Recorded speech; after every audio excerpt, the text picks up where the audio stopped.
World News in 5. Right now. News and developments making headlines around the world in 5 minutes. World News in 5. Here on Radyo Pilipinas World Service.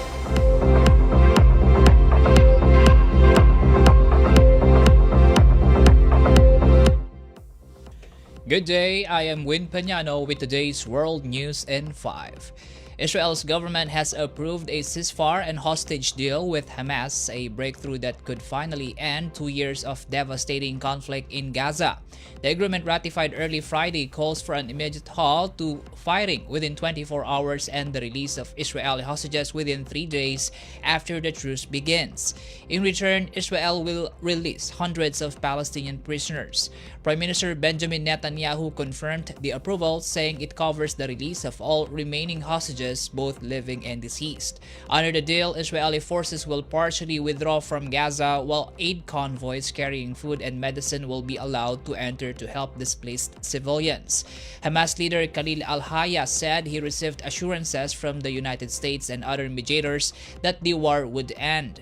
Still, officials on both sides warned that key details, including the final list of prisoners and post-war governance of Gaza, remain unresolved.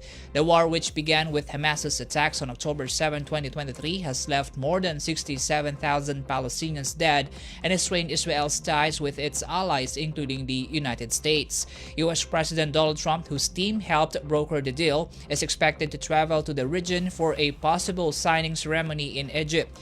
He described the truce as a first step toward lasting peace. Despite skepticism from Israel's far-right ministers, scenes of celebration erupted in Gaza, or in both Gaza and Israel, as families expressed hope that the violence and the long wait for the hostages' return may soon come to an end.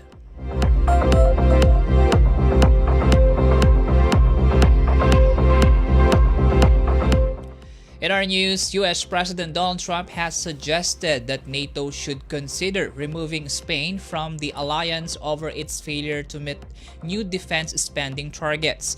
Speaking at the White House alongside Finnish President Alexander Stubb, Trump criticized Spain for not committing to the bloc's goal of spending 5% of its gross domestic product on defense, a target agreed upon by NATO members in June. Trump said European leaders should pressure Spain to meet its obligations, adding, quote, "Maybe you should throw them out of NATO, frankly."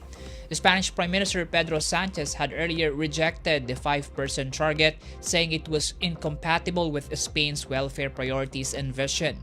Spain has been a NATO member since 1982.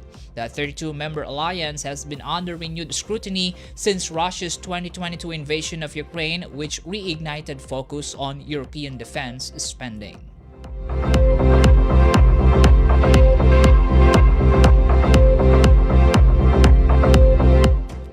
Democratic Republic of Congo President Felix Tshisekedi has appealed to Rwandan President Paul Kagame to help end the M23 rebel conflict as renewed fighting continues to devastate eastern Congo.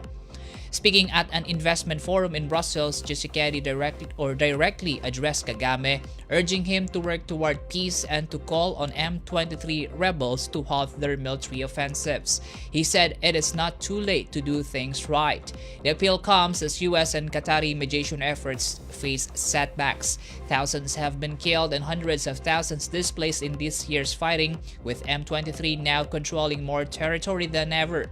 Rwanda denies backing the rebel group, saying its forces act in self-defense. However, UN experts reported in July that Kigali maintains command over M23. Rwandan officials swiftly rejected Tshisekedi's remarks, accusing him of fueling tensions. Foreign Minister Olivier Nduhungirehe said on social media that only Tshisekedi himself can stop the escalation. Despite a peace deal signed in Washington earlier this year, progress has stalled, with Congo reportedly hesitant to finalize a new economic framework with Rwanda. The conflict, rooted in regional rivalries dating back to the 1994 Rwandan genocide, continues to undermine peace and investment efforts in Central Africa.